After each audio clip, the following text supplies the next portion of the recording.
I am Team East Sea's leader, and these are my teammates. I want to meet your admiral. As Team China rushed to the Diao Islands, Team East Sea instead made a detour to elsewhere. It was the location of the United States 7th Fleet, the USA's fleet stationed at Japan. To be more accurate, it was the location of a patrolling ship. Such an ordinary fishing vessel wasn't rare in the Pacific. But they were rarer during this sort of storm. Normal fishing vessels would enter the nearest port, and resume their tasks when the storm passed. Thus, when this fishing vessel appeared, those warships sent out a message for them to stop and receive an inspection. At the same time, the naval soldiers were in a state of alert. When Team East Sea said this bluntly, the inspecting soldiers immediately aimed their guns at them agitatedly. Pearl Harbor's situation had long since spread across the world. Practically every country's troops had already received a detailed report. That mysterious team possessed great combat power, enough to even annihilate a fleet, as well as technology that surpassed this era. One shot of that magic cannon had far surpassed nuclear weapons. That was why the countries on the way were trying their best to find Team China. And obviously, the people before them were related to that mysterious team. We are international police from the future. Our goal is to arrest a smuggling organization that entered this time period illegally. Our team is called Team East Sea, with our specific jurisdiction being the East Sea area. As that smuggling gang brought advanced scientific weapons invented in the future, us who didn't bring future weapons aren't their match. So, we need the countries of this era to help. Team East Sea leader Miyatakariki said to the officers before him, with the most important senior members of Team East Sea behind him. This was the first thing Adam had told them to do. They were to unite all the country's troops capturing Team China in the identity of future international police. Team East Sea would use Team China's schemes and plans from the start for their own. Although Team China would find their location, Team East Sea would obtain an equivalent influence. Don't look down on a naval fleet, especially in this perfect storm weather and endless sea.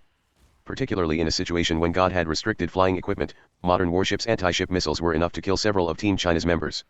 Although Team China had said before it would take an entire fleet to suppress them, that was in terms of a melee combat. If it was long-range battle at several kilometers or more, it would be a difficult battle for Team China if they were found by the United States 7th Fleet. There's no need to doubt this. Chu Xian loves risk, but there is stability within that risk, and changes within the stability. Until the final moment, we won't know his true goal. But, when we know his true goal, he won't be far from losing. So, why not be pushed to a corner, and use his risk to break his stability? Turn this stability into your influence. That way, you'll have a chance of survival. Miyatakariki remembered what Adam had said before to him. If they were to do it their way, they would have initiated an attack at the first moment when the Navy did an inspection, then escape as fast as they could, snatching a warship if possible. That way, they'll be able to escape even faster, but at that time, they'll have fallen into Chu Xian's scheme. They would have suffered an endless wave of attacks by the navies on the way, completely slowing down their speed until Team China caught them. They would have then fallen into a hopeless situation. But what about if they followed the opposite way that Adam had suggested?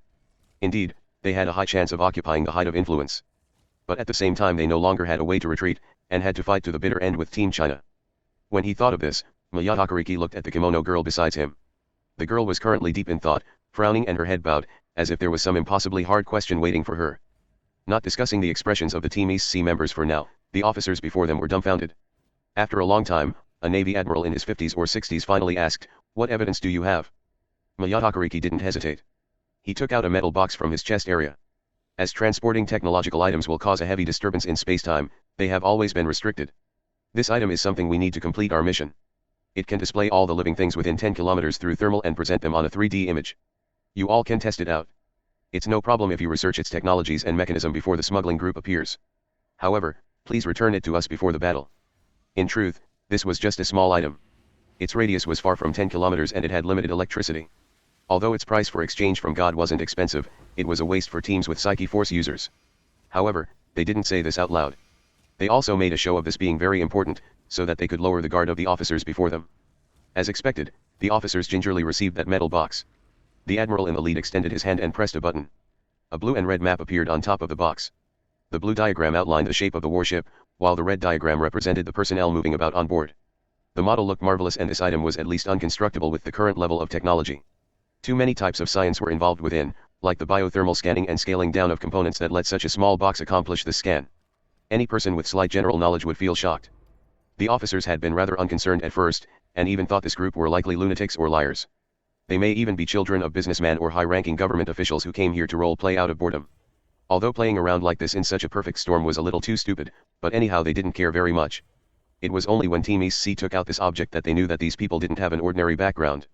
Whether or not their background was real, at least they no longer had the qualifications to confirm them. Wait a moment. I think that the Pentagon would be happy to discuss the situation in the future with you. The basic situation is like that. We can confirm that Team East Sea has made contact with the United States 7th Fleet, and is under their protection. Xian sat in the meeting room, saying as if nothing important had happened. This is Adam's scheme. It's not much. Want we find their location soon if so? Wasn't Adam very smart? The rookie at the side, Lin Junchen, asked curiously. Hung, who was besides him, said immediately, Adam should be very smart. In the movie in the past, we were nearly eradicated by Team Celestial. We've also experienced their schemes and conspiracies. I also know something. A scheme in the dark, no longer how good, can't be compared to easily understood open and above-board schemes. This is because the more obvious they are, the harder it is to set up such schemes. Is that right? Before Xian said anything, Honglu already nodded certainly. That's so. It's like chess. You can see each and every move clearly, but you aren't able to block a stronger opponent's attacks. Step by step, until you completely lose. No matter how we react to the move Adam made, hell have room to maneuver. This is an open and above-board scheme. Do you know how to break such things? Honglu smiled. Without waiting for a reply, he said, breaking open and above-board schemes is simple. It's the same logic as chess. Do you know what the taboo is in chess? It's to go to the positions your opponent wants you to. Wherever the opponent wants us to go, well just not go there. Next, well go straight to the Diao Islands. Go straight to the Diao Islands. Everyone recited in tandem. Several involuntarily looked at Xian. Xian didn't say anything, and his head remained lowered as he looked at his documents. It was as if the matter had nothing to do with him. Honglu bluntly said to the rest, correct. From now on, we will no longer chase after Team East Sea. Let them run if they want to, well ignore them. Our destination. The Diao Islands. Well give them a pleasant surprise there. Is this the so-called lose you two spoke of? Zheng asked curiously. Honglu gave Zheng a look. Sighing, he said, although I don't want to admit it, but this is a loss to Xian. After all, we're merely passively reacting to a scheme after falling into it. We have no choice but to avoid the opponent's scheme. This fits the meaning of loss, especially to Xian. Otherwise, what did you think this was? If we didn't even have this level of reaction, it would be impossible to trick Adam. Hell sense it at the first moment and then hell obtain important information. Well be even more passive than in the final battle. To us, Team East is simply too weak, whether in wit or might. But at the same time, reaching this point is Team China's failure. In this battle, the ones with weaker combat power amongst us are in mortal danger. After all, missiles aren't toys. This is already a loss, or at least the loss we need to show Adam. The ship Team China advanced continuously, practically ignoring the location of Team East Sea. They only adjusted their course to the Diao Islands. On the way, the storm gradually became fiercer. This weather was definitely something rarely seen in a century. The waves billowed to the skies, and the endless rainwater crashed down. The purple lightning in the sky flashed, and lightning even struck some of the higher installations of the destroyer. It was as if heaven and earth were about to collapse. Let alone Team China, but even the naval soldiers who patrolled the seas frequently were speechless from this scene. A destroyer navigating these seas wasn't much different from a skiff. This is too terrifying. In all my years in service, I've never seen such a terrifying storm. This truly is a perfect storm. When the discussion for the course of action had ended, Zheng had ran over to the bridge to ask about the ship. So far, the warship basically had no special issues. After all, it was a large object and those small fishing vessels couldn't compare. There wasn't the possibility of even such a ridiculous perfect storm capsizing this warship. However, the problem wasn't small in regards to the ship's speed and direction. Zheng nodded. Then, I'll entrust it to everyone. Don't worry, I won't kill you all to silence you. It's only that we may run into battles on the way, so you all will be in grave danger. My words hold true. After we leave, we'll give you diamonds. If you prefer gold that's fine as well, only that you all don't have a way to carry gold too heavy. Anyways, there's danger but benefits as well. As long as you don't die, you all can enjoy the rest of your lives. The surrounding soldiers nodded their heads silently. When Team China had boarded the warship, Zheng had given them large quantities of diamonds and gold to appease them. Anyways, it was extremely cheap to exchange these from God, and with the proliferation of the dimensional bags, they could casually carry diamonds and gold on them. If they met the sort of situation where they needed money, they could quickly take them out to use. The soldiers were both sighing and helpless. However, their eyes were filled with a peculiar light. As they said, risk and reward accompanied one another. A threefold return was enough to make people risk their lives for profit. The benefits here also weren't just threefold. If they survived, everyone would become millionaires. After all, top-grade diamonds 2 to 3 times the size of the thumb would rival the koh-inor of the British crown jewels. Each person would receive a large pocketful of colored and colorless of these rare treasures. Together with enough gold to fill half a house, they would be able to enjoy the rest of their lives as long as they survived. This sir, an officer in the front, with the rank of lieutenant colonel, hesitated for a moment before asking. Can I ask what kind of battle is coming? Is it our country's 7th fleet? Although this may sound unpleasant, we can be considered to be on the same boat now. It's not correct to say we defected from our country since we were forced. You're also so powerful, so it's pointless to resist. There's also the remuneration. We won't have any kind of malice towards you all, but no matter what, please tell me about the oncoming battle. Let us have some mental preparation. If we need to hide, how do we hide? If we need to run, how do we run? Could you tell us? All right. Zheng nodded his head, not hiding anything. He wasn't afraid of these soldiers having any other thoughts. Before an absolute power, any tricks or conspiracies were redundant. Unless the person using the tricks and conspiracies were of a similar level, or one not too much lower, it would just be the pranks of the weak. Well, at least be battling several destroyers and cruisers. Airplanes temporarily aren't possible, while the chances of anti-ship missiles are larger. Submarines are also possible. However, this perfect storm will lower the intensity of these battles by not just a bit. I believe this destroyer won't be completely destroyed. Of course, you should be mentally prepared. The way ahead isn't free of danger. The ones in the room were all officers. Apart from the highest rank lieutenant colonel, there were lieutenants and sergeants. They all silently nodded their heads, no longer asking anything else, only staying in the room, relieved. Zheng left the room. When he walked to the deck, he abruptly felt how much more violent the storm outside had gotten. It was no longer like it was raining, but the water in the sky was directly pouring down with no gaps between the raindrops. Someone in it may choke even just breathing, and the gales were fiercer as well. It was as if the screaming winds wanted to send someone flying. Of course, this was only for normal people. For a God's Realm team, it wasn't possible to be blown away even for rookies like Lin Junjun, whose body was 2 to 3 times stronger than a normal person. Zheng gazed at the darkness for a while. Just as he intended to return to the cabin, a spray of water shot up not far from the destroyer. That violent sound of an explosion was obviously from a missile exploding. As the location of the explosion wasn't far off from the destroyer, the entire destroyer trembled. When the spray of water fell back down, Zheng had already shot towards the surface of the water from the deck. Torpedo! There's a submarine! The soldiers on board began shouting. These people immediately hurried to their stations. However, just as they completed a few steps, they remembered they were American soldiers under duress, and this destroyer was under Team China's control. In other words, the attacking submarine was here to save them. Saving my ass! Haven't you seen through the politicians' tricks? Do you remember when these robbers used that giant cannon in Pearl Harbor? That thing's power was 100 times of a nuclear bomb, and this team didn't fire directly at Pearl Harbor, but it still terrified those politicians. They're definitely being listed as terrorists now. Those politicians are more concerned about their lives than anything else, and us hostages aren't important. Even if we're buried alongside them, it doesn't matter as long as this team is exterminated. We can only resign ourselves to our fate and hope the next life is more blissful. Before, those officers had been startled when they heard the explosion. Their many years of service in the Navy let them naturally know what it represented. However, they were extremely helpless. It had to be known that the other side was the American Navy. Not only could they not retaliate, they should theoretically be assisting. But how were they supposed to assist? Assist them in killing themselves? They had also received much diamonds and gold from Team China, and didn't have the power to deal with Team China. They could only wait. Wait to live, or wait to die. Not discussing the conflicting emotions of these soldiers for now, as soon as Zheng broke the surface of the water, a spray of nearly 10 meters rose up. His body shot 10 meters into the water like a cannonball, a radiance flashing across his entire body. Refined chi and magic reacted in the outer layer of his skin, and the resultant power under the perfect control by his infinitesimal control, agitated the surrounding water in an even corkscrew. His entire body stayed unmoving over 10 meters below the surface, neither rising nor sinking. The submarine wasn't within Zheng's vision. After all, the surroundings were pitch black, and this was also over 10 meters down. Zheng's vision was limited, and looking left and right, he couldn't see the submarine. However, the torpedo couldn't have come from nowhere, and he could only helplessly continue to unlock the genetic constraint, focusing all his concentration on his skin. In this tumultuous waters, he used infinitesimal control to sense the most minute waves in the water. Where is the submarine? They'll definitely still fire torpedoes, since they're planning to directly first wreck this destroyer. They can surround us in the Pacific as long as the destroyer is gone. Zheng was clear that without the destroyer, what was awaiting Team China in this endless sea and violent storm wasn't some heaven. At least half would die.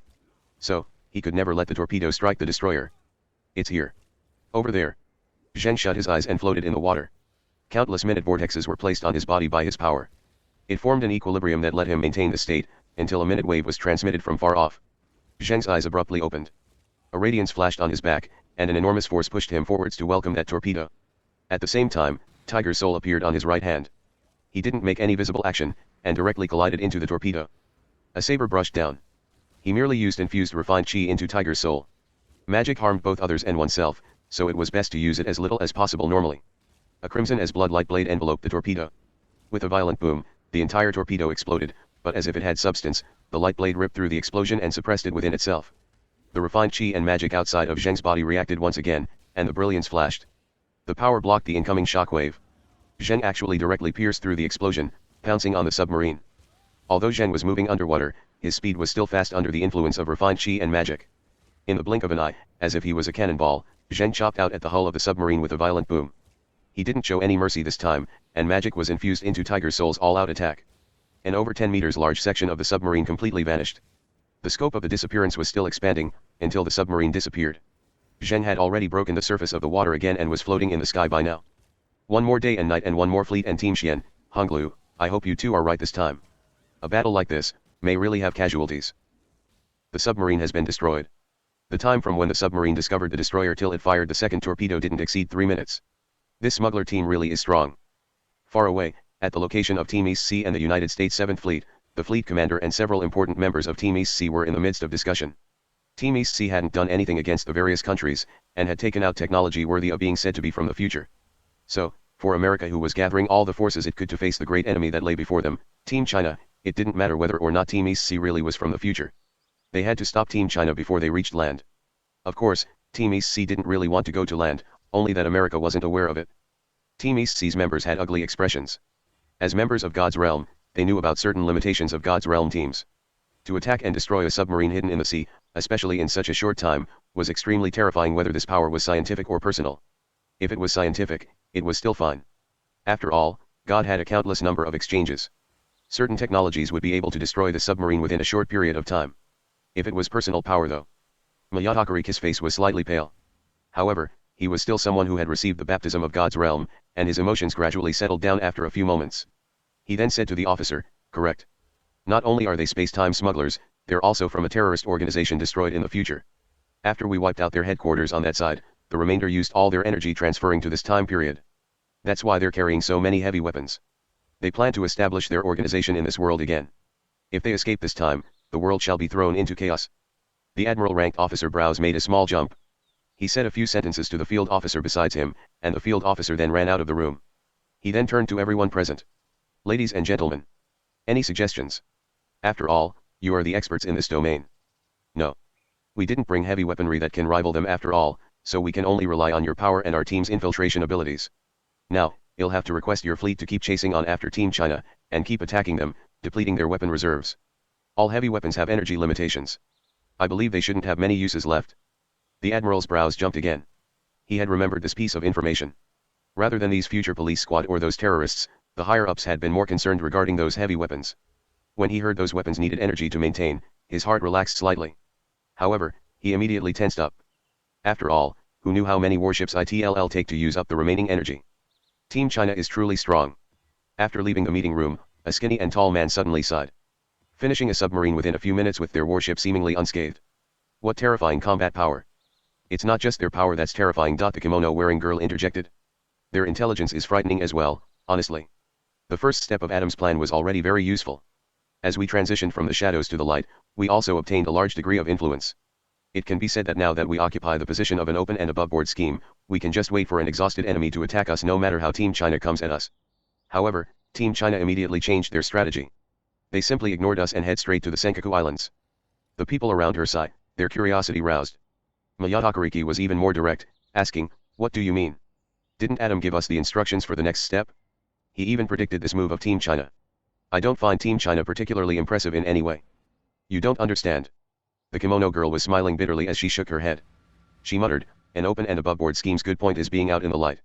There'll be room to maneuver no matter what the opponent does. There are two ways, however, to make such a scheme useless. First is if the opponent is courageous and simply gives up, ignoring the existence of the scheme. The scheme would then be useless. It's like how if Team China enters the Senkaku Islands, the scheme Adam set up will become useless. Are you saying Team China knowingly retreated? No, it should still follow Adam's calculations. Team China is conserving its strength to resist us. The second possibility is if the opponent has all-surpassing might. Whether it's a scheme in the darkness or in the light, it's nothing more than a joke. I think they'll entrench themselves at Senkaku Islands and wait for us there. The kimono girl said sighingly. Then is it not over? Adam predicted even this move. He really is a prodigy. No, he's a monster that's even more terrifying than a prodigy. The bald muscular man at the side immediately started laughing, as if he could already safely return to God's realm under Adam's schemes. That's why I said, you all don't understand. The kimono girl closed her eyes bitterly. It was as if the coming bloodbath was already visible before her. At this moment, the fleet was only about a day and a half from the Diao Islands. Nothing of note had happened since the submarine attacked. For a long while, no attack came again, but Team China remained on edge.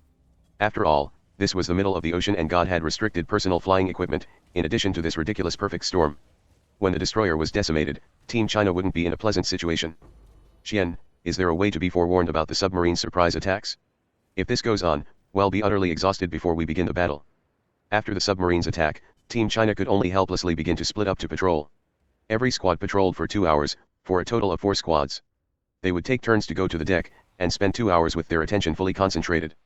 Even God's Realm team members got fatigued, and the key thing was that this method wasn't completely safe. If someone didn't pay attention, they may suffer a sneak attack when split up. A team without a Psyche Force user was so, with the entire team's combat power lowered by not just 30%. Xian gave Zheng a sidelong glance. However, his appearance was obviously that he wasn't going to say anything else. Zheng wasn't angry, but laughed. Doraemon, I know you must definitely have something you haven't taken out yet. How about it? Take out something nice. Where's your dimensional bag? This time, Xian spoke without even raising his head. Do you think there are free lunches in this world? You want gains without any cost. You agreed with this scheme before. I clearly told you from the start that this would be a bitter battle. This is but the start. Team East Sea isn't far from us, and could catch up to us anytime. The true battle shall begin then. You're already complaining so much now. Is it because you've started to slack as you think of yourself as too powerful, or because you've become arrogant as we're so much stronger than Team East Sea? Zheng froze a moment, not uttering a word. However, Cheng Xiao, who was wiping his body of rainwater at the side, said, Don't say that so righteously, Xian. It's easy for you to say when you're not patrolling. Those of us patrolling are suffering. Why not you go and see how bad the storm outside is? Take out something good if you have it, and don't preach here. Even if we have to be serious facing Team East Sea, we still need to wait for them to appear before we can do so. Xian laughed coldly, not speaking a word. Everyone else could only helplessly shake their heads. Seeing the situation, Zheng instead silent got up and walked out of the room. Were we too reliant on Xian? No, it wasn't being too reliant, but a habit. Yes, we were used to his schemes, used to him pulling out strange items or theories. Finding it strange once or twice was fine, but once that strangeness turns into habit, it'll end disastrously when we encounter a situation even he can't solve. Zheng shook his head, burying these thoughts in his heart. It couldn't be said that this reliance only had negative effects. They belonged to the same team after all, and this reliance was an expression of trust. In addition, this reliance may be a fetter for a unique existence like Xian. At critical moments, these fetters may very well be the motivation for this fellow to live on for a man like him with few attachments. It's fine if you're tired. Well, follow your scheme. So, Team East Sea surprise attack should be arriving soon. Surprise attack? Mayatakariki looked at those present with a grim face, saying seriously, yes, a surprise attack. Although we have Adam's plan, and only need to follow the plan step by step, we should still find some protective talismans for ourselves. Adam also said before that if there's a suitable opportunity, we should take Team China members captive to use to threaten them. So, this surprise attack is imperative. 30 minutes prior, Team China's destroyer had entered the scope of the Kimono Girl Psyche Force scanning. To be precise, a screened area, a symbol of a Psyche Force user, had entered her range. In other words, this was Team China's location. For some reason, the destroyer's speed was merely at about 50% of its full speed. Thus, the fleet would be able to catch up to Team China in roughly 10 hours. This was even if moving together at the speed of the slowest warship. It was also completely possible for them to catch up within an hour or two if they deployed a similarly fast destroyer or small warship. At the same time, the Kimono Girl discovered that Team China's Psyche Force user was weak. It could only with difficulty envelop just the destroyer. The Psyche Force was also so weak that it was dissipating. That meant that in terms of Psyche Force probing and screening, Team China could only take a beating like a blind man. Upon knowing about these circumstances, Mayatakariki had immediately gathered several members suitable for sneak attacks, to be headed by him and the Kimono Girl. They would launch a sneak attack in a convoy of several warships, making a surprise attack as well. If possible, it would be good inflicting heavy casualties on Team China. If it really wasn't doable, relying on the warship's speed as well as the Psyche Force user's full strength shielding was enough to guarantee their escape. So let's do a surprise attack. The Psyche Force screening my power of faith can activate from the Bell of the East Emperor is too weak. This is also coincidentally suitable for our current situation, so I won't discuss this for now. But when it's activated, I won't be able to voluntarily move. It'll last for 24 hours, and we have to let one of us be captured in this time period, and this person definitely cannot faint. This was the scheme Xian and Honglu had collaborated on before. When it had been decided, Xian had said this to everyone. The entire plan had one important point, which was to make Team Celestial believe that Team China had lost. They were to have Team Celestial underestimate them, whether in terms of Xian's attitude towards probability or Team China's reaction speed towards sudden events. This was so that Team Celestial wouldn't realize Team China had already met Clone Zheng. This is very important. We can't let Team Celestial know their ability to traverse worlds has been discovered. This way, we'll be able to put it to great effect in the final battle. This was the reason Team China had to show Team Celestial a loss. The words about feigning weakness for the final battle were a joke. The weaker one was, the more enemies would be drawn. Even if it were Team Celestial, they wouldn't let Team China off due to them being worried about Team Devil. So, feigning weakness didn't seem to have much meaning. For Adam's tier of strategists, the act of feigning weakness would only make him feel disdain. The true reason was this, which was to make Adam think he had won and Team China had lost due to ignorance. But I keep feeling something is off. That's right. Even if we don't know Team Celestial can transverse worlds, we can still crush Team East C. Wouldn't we know all this if we captured Team East C? Zheng asked curiously. Hungla coughed lightly, smiling. Why not? I explain this. Accurately speaking, it doesn't really matter if we know of Team Celestial's existence. However, we can't find out ourselves, but we have to find out from Team East C. This is the real reason we have to lose and let 1 or 2 people be captured. Why? Several people said in tandem. Because Clone Zhen never appeared, or at least not to Team Celestial's knowledge. If so, as long as we let Adam think we've lost. If the information isn't enough, he'll be completely unaware that Team Devil met us. We'll use this to set up the scheme for the final battle, achieving our goal of king versus king and soldier versus soldier. This way, the interference from the other teams will be at a minimum. That's the reason. Plucking out a strand of hair, Hungla smiled at everyone. Then why do they need to be captured? If that's the reason, we just need to blockade the Diao Islands, and have a direct confrontation with them. This was actually the detail he was most averse to in the scheme. How could they casually use their members' lives as bait? Who knew what kind of people Team East C were? If Team China members were captured, perhaps they would disregard everything and kill them, or use other techniques to control them. Zheng couldn't sit well with using his comrades as bait. In fact, this had the core of the conflict back when he had first met Xian. Because we need their psyche force user. If we have a head-to-head battle, killing the opponent wouldn't be a problem. However, it'll be difficult capturing the psyche force user alive. We have to remember the other side's a God's Realm team. Underestimating the enemy is underestimating yourself. The basic situation is like that. They'll initiate their surprise attack in a few hours. Xian gave Zheng a sidelong glance, murmuring. This was what had been discussed before. Team China, who knew of the coming attack from Team East C, couldn't not still assign several small squads to continue patrolling. A large reason, was in fact to make it easier for the enemy to have a surprise attack. It truly was ironic. I've already stuck the silver-colored metal piece onto the bottom of your watch. As long as you don't remove the watch, it's effective for communication within 12 hours. After all, the silver-colored metal piece is too small. It won't be capable of communicating past that time. During that time, you firstly have to see clearly their method of communication with Team Celestial. Secondly, remember which is their Psyche Force user. Thirdly, when we launch our counterattack, be close to the Psyche Force user to catch them. That's the basic situation. Zheng recalled Xian's words. He took a look at the watch on his wrist, which had a silver-colored metal piece stuck to the bottom. Although it was a near zero chance the enemy would capture him, and it was questionable whether they would even dare do so, he had still requested one stuck on his watch. Speaking of which, Xian truly had the qualities to be dubbed Doraemon. He could always build such useful things. Strictly speaking, the magic cannon seems to have been built by that fellow too, right?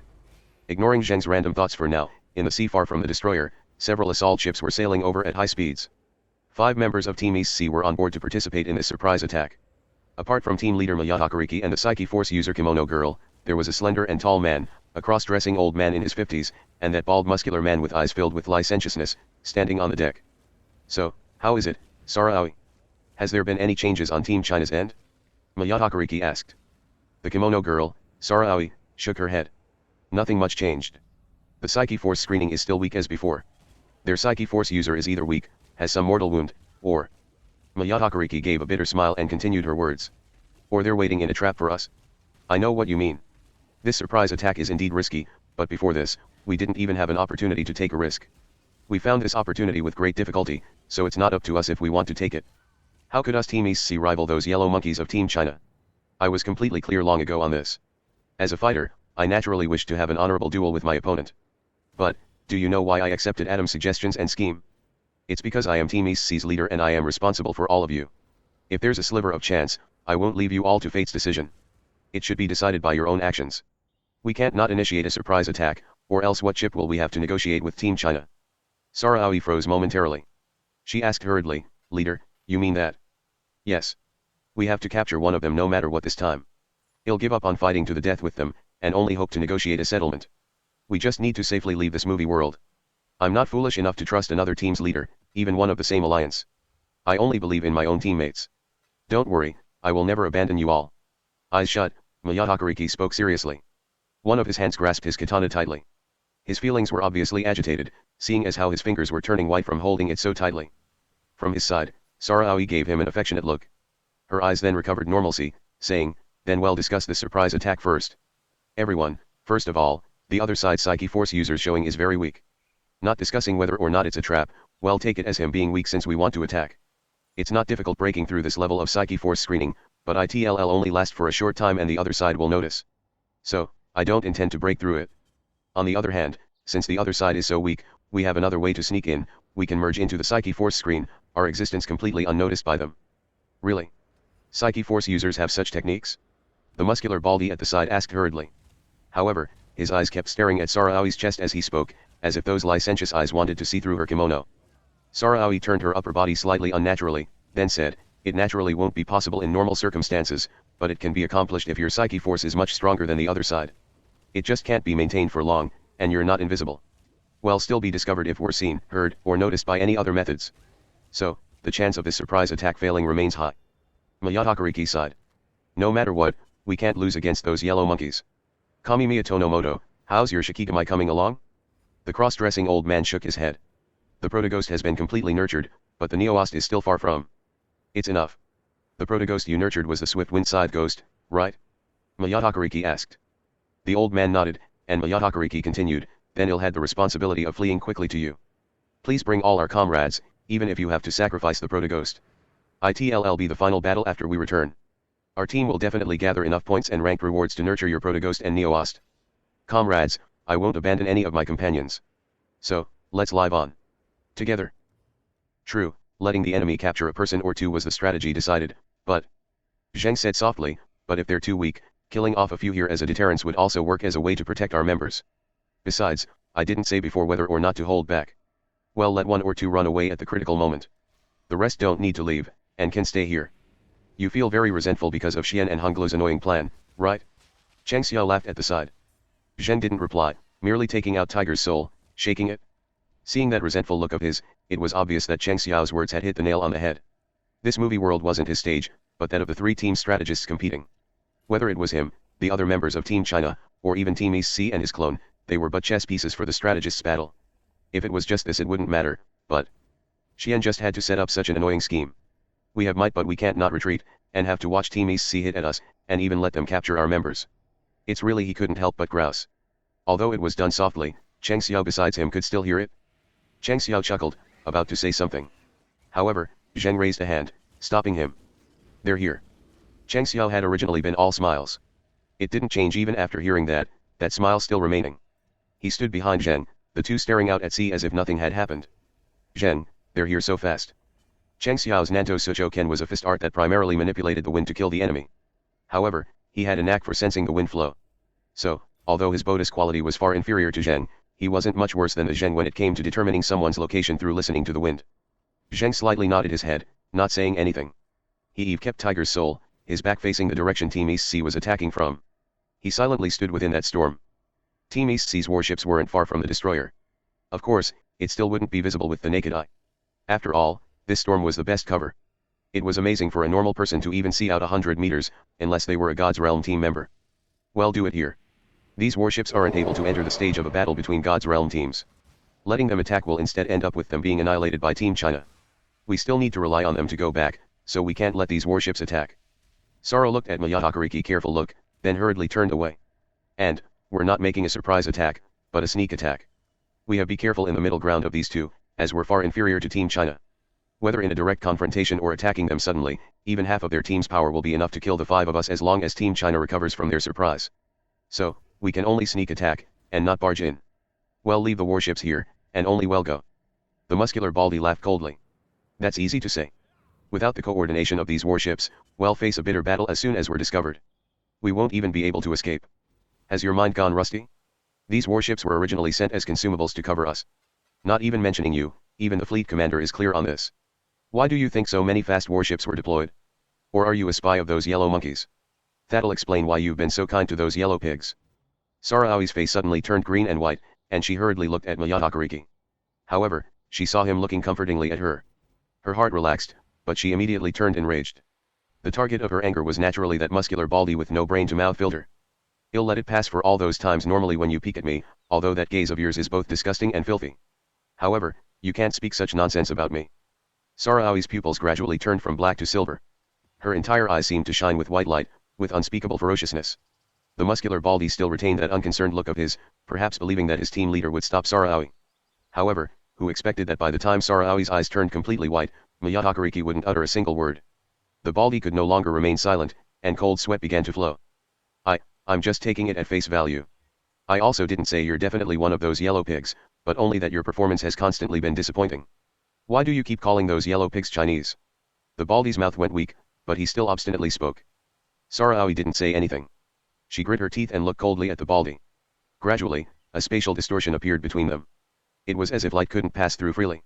Seeing the current situation, the Baldy couldn't help but shout, and the muscles on his body began to swell up, looking as if he was about to go all out. Enough! Miyatakariki suddenly drew his sword and placed it between them. The distorted space was slashed into nothingness, and the muscular Baldy hurriedly stopped his actions. He successfully leapt several meters away, and only then did the cold seat on his body finally begin to flow down.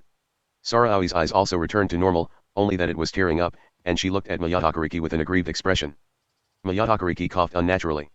Only then did he look viciously at the muscular Baldy. Shut up. Do you really think I won't punish you, Koinamasu? You always don't have a brain-to-mouth filter. Koinamasu mumbled a few things, and stood there with his head lowered. He looked extremely terrified, and hadn't recovered yet. Miyatakariki looked at Saraoi again, coughing unnaturally once again. Saraoi, your suggestion is indeed slightly risky. If we're discovered, we won't be able to flee. However, we also can't have all the warships attack. How about this? Well, leave 2 behind, and the rest will follow behind us to attack. At that time, we can use the chaos to escape. What do you think? Saraoi opened her mouth, wanting to say something. However, when she saw Miyatakarik's slightly helpless expression, she swallowed her words. She knew clearly that this team leader was good in many aspects, only that he valued his team members' lives too much. There were many times where he ended up hesitating and indecisive, instead causing chaos. For example, Koinamasu. Was he qualified of team leader treating him like that? Miyatakariki didn't know of the feelings in Saraoi's heart. He only looked into the distance, saying, then begin the battle. Saraoi, scan the entire destroyer. Under the precondition of not breaking the other side's Psyche Force screen, do your best to provide information and the other side's location. And, protect Kami Tonomoto well. Koinamasu, you're responsible for attacking with me. Immediately assist me in subduing them when we notice the enemy. Your explosive power in melee is considerable. As long as we take them by surprise, it's not a problem capturing 1 or 2. Maisuchi, you'll in charge of handling the long-distance attackers and tying down any who come to assist. You just need to create for us a safe window of time.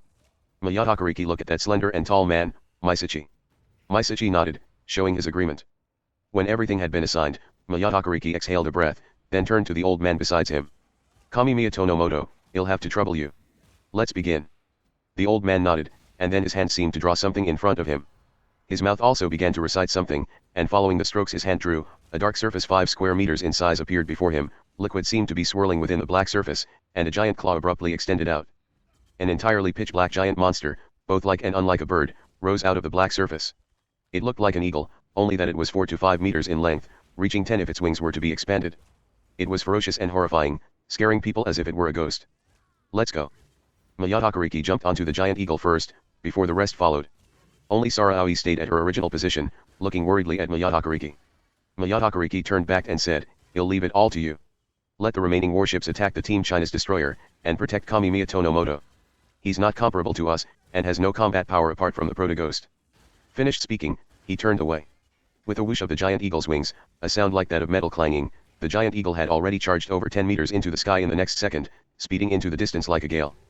God restricted personal flying equipment, but there aren't restrictions on innate flight abilities. We have someone who can fly. Could Team China not have anyone who can fly? Saraoi sighed internally. She turned towards those dumbfounded soldiers behind, and hurriedly said, tell the captain, begin the attack. Apart from our warship, let all the other warships attack the destroyer. I'll leave it to you all. The giant eagle Team East Sea summoned was truly as swift as the wind. It was still incredibly fast, carrying 4 people, having transversed over 100 meters in the blink of an eye. However, this eagle was obviously suffering from the obstruction of the storm. It didn't dare fly high, flying merely 10 meters above the sea surface. The force of the supersonic booms produced drew a trail through the water. Everyone silently praised the Proto-Ghost's speed. Few would be able to dodge a sudden attack from a speedy and giant eagle like this. A mere scratch or graze would definitely turn ordinary humans into mincemeat. There were few even among God's Realm team members who would dare face this giant eagle head-on. If the Neoast could be nurtured, one would be in the open and one would be hidden. One with forceful methods and one with insidious methods, few would be able to resist the 2 Shikigamis. Our team East C still has a bright future. The might of the abilities from the Yamato people's culture isn't ordinary. It's only a pity that our previous leader went to Team Celestial. My genetic constraint hasn't advanced, and is still stuck in the second stage. I haven't even advanced to the third stage, or else, our Team East C would be in another situation. What a pity, what a pity. Time won't wait for me. A hero still needs an opportunity and battlefield to display his talents. Mayata Kurosaki had been ambitious since becoming the Team East C leader, dreaming of making Team East C a first-rate team. They had beaten a team named Team India before. However, they had suffered a crushing defeat when they faced Team Celestial. Fortunately, Team Celestial hadn't been ruthless and had instead allied with Team East C. The ambition in Mayata Kuriki's heart had been buried deep inside after receiving a blow, but had also become more resolute. These thoughts actually only a few seconds. The giant's eagle flight was very fast, and had already flown very far in the blink of an eye. The outline of a humongous destroyer could already be seen within the distant waves. In at most 10 seconds, the giant eagle would reach the destroyer. Maisuchi. Use shadow release and envelop us and the giant eagle. Mayata Kuriki said hurriedly internally. With a Psyche Force user, this kind of telepathic communication was basic. The slender and tall man nodded silently. He took out a paper scroll and held it in his mouth, his hands continuously forming various hand seals. When the giant eagle was 10 meters away from the destroyer, he gave a low grunt, and ball of black smoke expanded from his body. Even the giant eagle was enveloped within. When the black smoke vanished, the eagle and everyone else had disappeared as well. Good technique. Zheng was far off, tracking their location through listening to the wind. Although there was some interference due to the storm, the supersonic booms of the giant eagle were so violent that it was utterly impossible for him to miss. However, when the giant eagle was several meters away from the destroyer, all traces of it had vanished. This situation wasn't simply a Psyche Force screening, but a higher level technique. No matter what, it seemed this Team East C strength wasn't too overly pathetic. Everyone take note, Team East C has arrived. I'm not too certain of their exact location. They're using a cloaking ability, everyone please take note. Also, don't hold back while fighting. It's firstly to not let them notice we plan to be captured by them.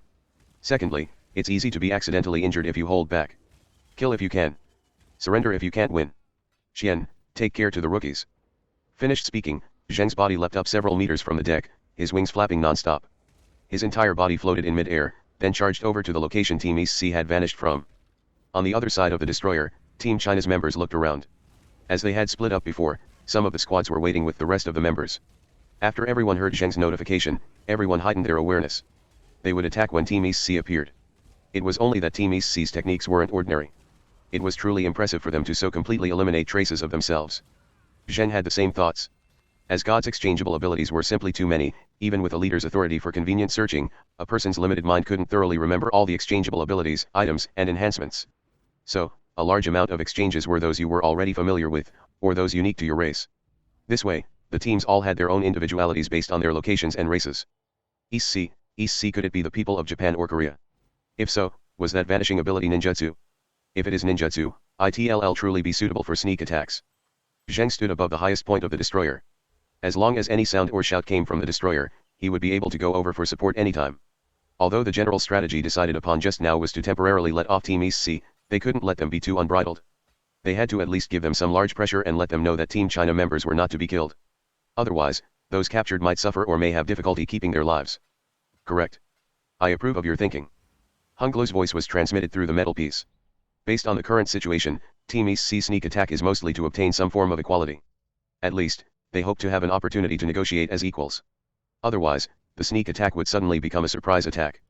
If our strength is too weak, we'll instead be looked down upon by them. The captured members will be in great danger. I believe you won't be able to accept this, right? Exactly. There was one more thing that Zheng hadn't said out, that was that he really wanted to test out his newly learned technique, the collision of refined chi and magic. This type of technique was trained in order to rival the black flames of Clone Zheng. While its defensive power wasn't shabby, it had some deficiencies in attack power. Although his innate power would be able to make up for this inferiority, this was also on the premise that the technique's defensive power ought to be extraordinarily high. Thus, using Team East C as a touchstone to test it was one of the reasons he wanted to battle. On the other end, Team East C had appeared in a storeroom on board the destroyer. When they reappeared, Maisuchi's face was slightly pale, and Mayata Kuriki who was besides him hurriedly supported him. Did you deplete too much of your chakra? After all, you brought the three of us in one go. Rest for a while. Wait for your chakra to recover before you start sneaking about. Koinamasu and I will begin the operation. Kami Miyato no Moto, stay with him. I think Maisuchi's jujitsu should be able to protect you well. In fact, it wasn't just Maisuchi who was pale. Of the four present, apart from Mayata Kuriki, who could be considered calm, the rest all had unpleasant expressions, especially Koinamasu who knew he was going to move together with Mayata Kuriki. His face alternated between green and white, and his legs were trembling slight upon closer inspection. Mayatakariki sighed slightly, then forcefully patted Koinomasu. Take out some of your ears of an Ozakan man. Finished speaking, he exhaled and opened the doors, while his consciousness called out for Saraoi at the same time. Leader, this is a map of the distribution of people within the destroyer. Because of the psyche force screening, I can only sense that it's a biological organism, and not its gender and so on. So, those could either be the Navy soldiers coerced by Team China or Team China members themselves. Be careful. Mayatakariki nodded. He pulled open the door, pulling Koinomasu after him as he rushed out. He disappeared amongst the passageways within a few steps. This was actually Team East C's long-time cooperative battle style. Mayatakariki and Koinomasu belonged to the melee combat type, and were suitable for bravely charging forward for a direct confrontation. Masachi had exchanged a shadow-type ninjutsu, suitable for sneak attacks and support. There was also Kamimiya Tonomoto's Shikigamai, Saraoi's Psyche Force and some other members' abilities. This combat style had let them obtain victory against Team India. Today, they were using the same methodology against Team China. Found it? Two of the Team China members' heart jumped. After receiving Zheng's notification, the team members had focused their concentration, progressively unlocking their genetic constraint. Apart from Zheng, Yingkong and Hung had also noticed movement within the ship's hold one after the other. Before Hung could do anything, Yingkong silently rose from her seat, opening the door and leaving.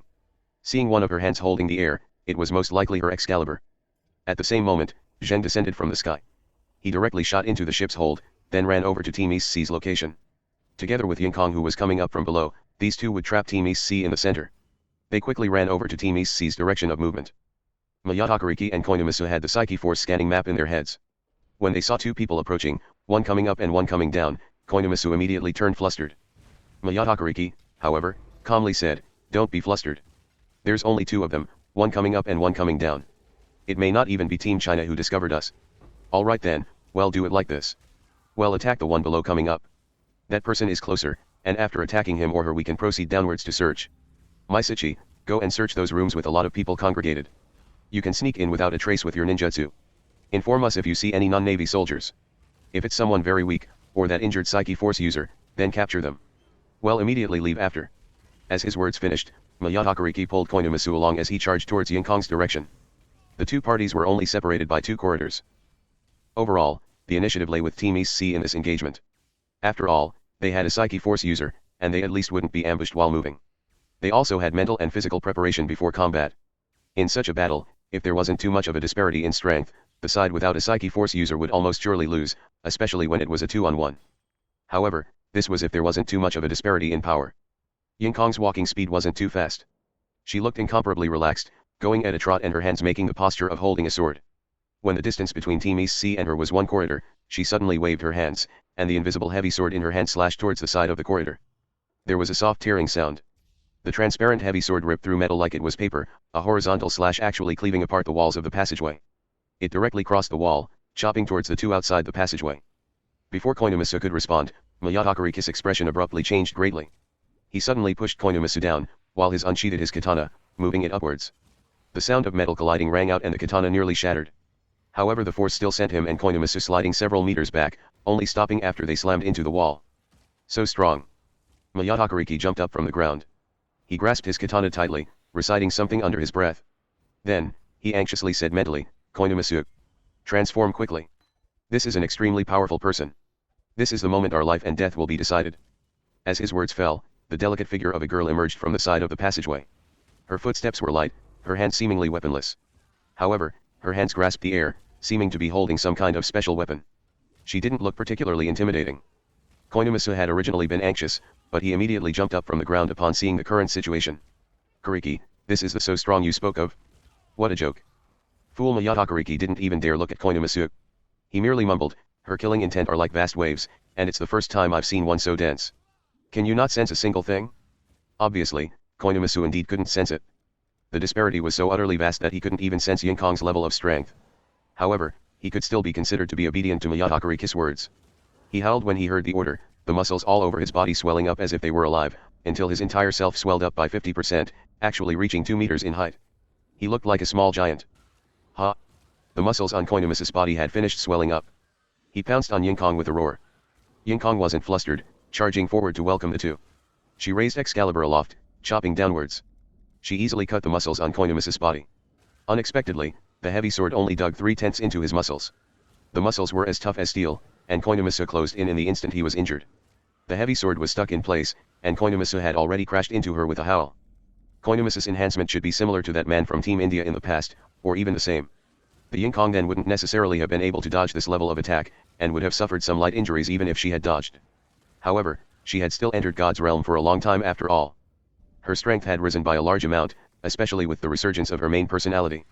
In the instant Koinosuke crashed into her, the little girl placed her palm on the front of his body, and leapt up with a step.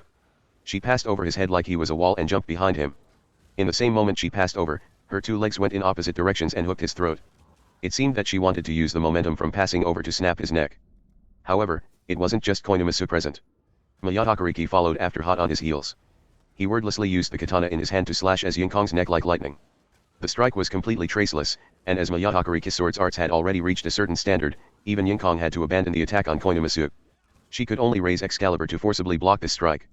With another clang, Ying Kong used the force to retreat several meters away. Not good, the gap from her is still so large, Ying Kong sighed slightly internally.